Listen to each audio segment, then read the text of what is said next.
Okay, today's project, we're already into this pretty heavily. We've been working on this for about 2 hours now. We're putting a Henry rear drive unit in here, which is a different gear set, which makes the gearing a little bit taller. And to get this apart, one of the things it said was to remove or loosen the saddlebag, which we didn't have to do. You do have to take the back rollover bar, you have to take that off, you got to pull the muffler off. We've got the seat off, but it turns out we didn't have to take the seat. But I had to pull the muffler guard off of here, and because it's a trike, I had to loosen one side panel to get that off. So you basically disassemble the whole lower part of the bike here to get this off. And these bolts are 17 millimeter, and they're on there pretty good. On the inside one, I had to take a wrench and a pipe wrench because they had to form a 90-degree wrench to get that loose, but that worked out pretty good. So we got the whole thing apart now, and we're just prepping the unit to slide back in. And I'll show you what that looks like. Owner over here. So here's the Henry drive unit. Final drive. Final drive unit. So it looks pretty much identical to the factory one, except they've got these gizmos on it. We have no idea what they are. I believe this is a vent on the top. On the bottom, I'm not sure why they have that, unless it's just an indicator of some sort. We'll have to figure that out. So when this shaft here, this little short shaft, comes out with the unit, there's a snap ring in here. You got to almost put this in a vise or have somebody hold it while you pull on this really hard. It slides in super easy, but it comes out really hard. So that's just something to know. And we greased all the splines and everything. You know, it doesn't hurt to grease this stuff so that it's ready to go. So we're going to go ahead and stick this in, and then I'm going to turn off the video while we do that because there'll be verbiage, maybe. All right, we got it all back together. Just a couple things to point out. The speed sensor is in here. In fact, it's this connector right here. I think there's 4 connectors here. You have to take this trim piece off, pull this loose, and if you take the vent out, it just pulls right out. You can get at it. There's only one connector this will fit on, so you're not going to have a problem with it. And then we ran the wire and the little control box into the pocket. I drilled a 5/8 inch hole in there so that we could fish the wire up, and we've got the little programming thing in this pocket. So that was really about it. Pretty straightforward. The instruction says it's under the seat. It's not under the seat. It's right here. So just so you know that, and we're going to give her the test, but you got to download the app to do it. So that's the owner is going to do that one. And then it'll be a done deal. You're dialed in. And when you put this in, you got to put it in the right way, not upside down. Okay, so we'll go ahead and put this back together.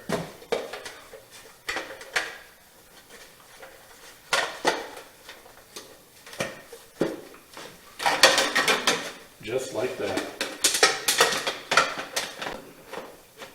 Well, I think we're all buttoned up. I think that's it. Job well done. Well, it's done. Okay, we got that project done. So the Henry drive was a success, and I didn't say too much about it because the owner was here and he's paying me to do work, not to make videos. So I did want to mention a few high points though on, you know, how to take the thing apart, how much stuff you got to take off. You don't have to loosen the saddlebag. There is a bolt for the support for the bag. You just stick you take the bolt out, take a screwdriver in there and just kind of move it up a little so you can get a 17 millimeter open end wrench on it. The bolts are supposed to be tightened to 65 foot-pounds. I would say they were at least 100, maybe 120 foot-pounds. So they were really tight. So you had to do this thing with a rubber hammer and smack on the wrench to get them loose. The upper one on the inside, the top one, the wrench fits on it okay, but you can't get any leverage on it. So what I did is I took a pipe wrench And here, I'll show you. So I had the pipe wrench on there, put this on it, so it's at 90 degrees, so I could actually push it down. I actually had to pull it up. And I got good leverage on it that way, and I was able to get it loose. Now, tightening them is no big deal, because you tighten them to 65, not to 100. And that went real good. The disc is held on with 2 Phillips screws. You do really kind of, if you have an impact screwdriver, the one you hit with a hammer, I've got one here. That's a real plus, because those are on there with Loctite, and so you got to knock them loose. If you don't have one of those, you might have to take a butane torch and heat them up a little bit to soften the adhesive in there, the Loctite, and then you can get them out. And the only thing the Phillips screws do is they hold it in place until you put the wheel on. Once you put the wheel on, that actually squeezes that rotor in place. So they don't need to be real tight. You do Loctite them, tight them, but you don't have to tighten them real much. Other thing to note, and I did the last part of the video there, was the instructions are absolutely horrible. You can take the instructions and put them directly into the garbage. They tell you in general, the speed sensor may be under the seat. Well, that doesn't tell you anything. It doesn't really tell you how to program it. You have to download the app. So the owner is going to program it on his own. We've got all the hardware in place, so it's just a matter of pushing the right buttons, I guess. But as I showed, there's 4 connectors under the fairing. You do not have to take the seat off. You don't have to take the shelter off. All you need to do is take the little strip off and take the fairing pocket out on the right side, and you can get at everything. And that little vent on the bottom, that just kind of pops out. So you want to take that out, and you can reach in there and pull the wires down, plug everything in. It's impossible to do it wrong, because the connectors have a little keyway kind of thing in them on the side. So if you get the wrong one, they will not plug together. If you get the right one, it will. And we ran a test before we put everything together, plugged in the box, turned the key on while holding the select button, and then it blinks a couple times, and then you spin the wheel, and if it blinks, flashes when you spin the wheel, you're good. I should get the brand name. Gee, I hope you left the paper here. I think the name of the unit is Haltech. Haltech Speed Calibrator, I guess is what it's called. You can get them on eBay for about $100. $109, I think I saw on eBay. Doing just the speed thing, if you want to just correct your speed, you should be able to do it, install the thing in less than 20 minutes. It's really pretty simple.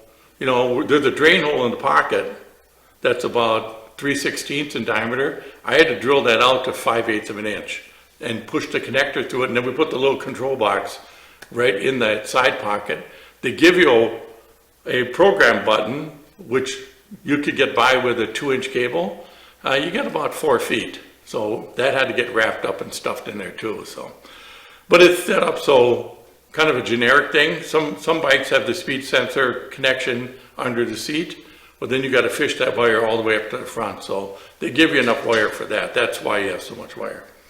But right away, the first thing I noticed was just backing out of the shop, it backed up faster, which I expected. It's not a lot. Goldwings back up like a snail. Now it backs up like a turtle. So it's an upgrade. Taking off in first gear, normally on a Goldwing, you can pretty much just drop the clutch and they'll just go. I could tell right away that first gear was taller. And I just took it down the block and back, so I never shifted out of second gear. But I came back and I told him right away, I said, first gear is actually perfect. So it was good. So he just left. He's heading back to Stewartville, which is an hour and 45 minutes from here. And it's a little after 6, quarter after 6. So he'll get home before dark. And it's a nice day, have a nice ride. And I think he's going to really like it. I think he's going to like it a lot. So I told him, damn it, now I'm going to have to buy one. Not this year, next year or this winter, maybe I'll buy one for my Goldwing and do mine. So, yeah, it actually was pretty good. It went exactly pretty much as I expected. I had replaced the differential on another Goldwing that went bad, and we struggled with that one. There is a trick when you put the gear assembly back into the swing arm. The drive shaft is actually two pieces. There's a short little nub that I showed before that slides into the differential, and that just snaps in. And like I said, it goes in really easy, but it comes out tough. It's going to fight you. You're going to have to, I actually put it in the vise and grabbed it with both hands and jerked that thing out of there. And I knew it came out hard. But going in, I mean, I didn't even know it was in yet because it's just slid right in, just really easy. But when you put it into the swing arm, the drive shaft that's in there, it's going to be laying on the bottom. So you want to kind of tip in and kind of fish it up from the bottom and wiggle it in.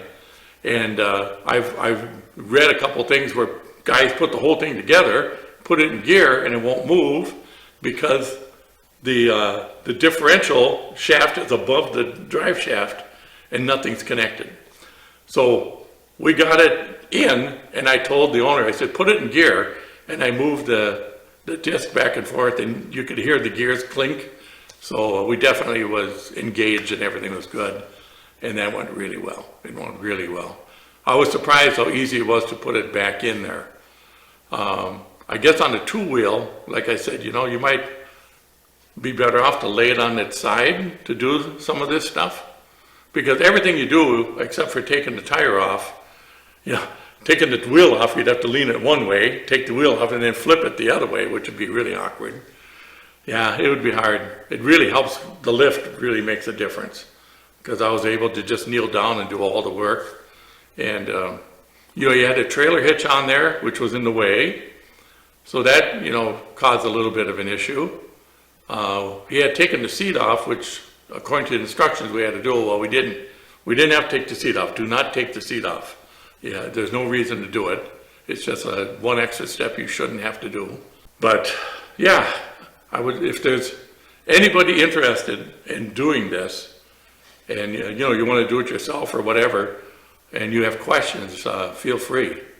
You know, just let me know because I'll help you out. Like I say, the instructions are vague. Would be a very complimentary thing to say about them. Yeah, I would say first time it'd be a little confusing, but. Yeah, the next time if I run into this again, it's going to go better. It'll go better. You know, that's just the way things work. The first ones, you know, you might, this took 5 hours. The next one's probably going to take 3 to 4. You know, I don't know if you can do it much faster than, you know, 3 to 4 hours. That's probably going to be the limit because there's a lot of stuff to take out and you got to pull the wheel and all that. And I'd let the air out of the tire. Because he's got a car tire on there, and the best way to get those back in is you never inflate them when you put them in. Car tires, you always have them deflated. They'll slide right in. Otherwise, you're going to really fight the thing. So we deflated a tire, put it back in, pumped it back up to 26, and he's a rocking. Yeah, so she's a done deal. And it is supper time, so we're going to button this one up. And like I say, if there's any questions, you want to know what we think, he's going to call me and let me know how his ride home was. I told him I was a little bit curious on if he notices any power difference in high gear, which I don't really think he's going to have much of an issue because, you know, Goldwings are so torquey.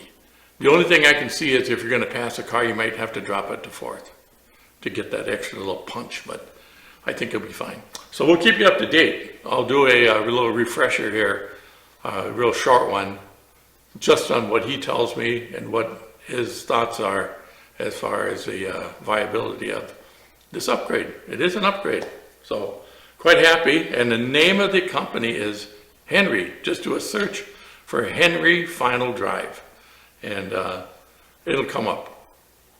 And very well built unit, very well. So That's what I'll say about that. The instructions I said weren't good, had nothing to do with the final drive. That's kind of a no-brainer. You don't even need instructions for that.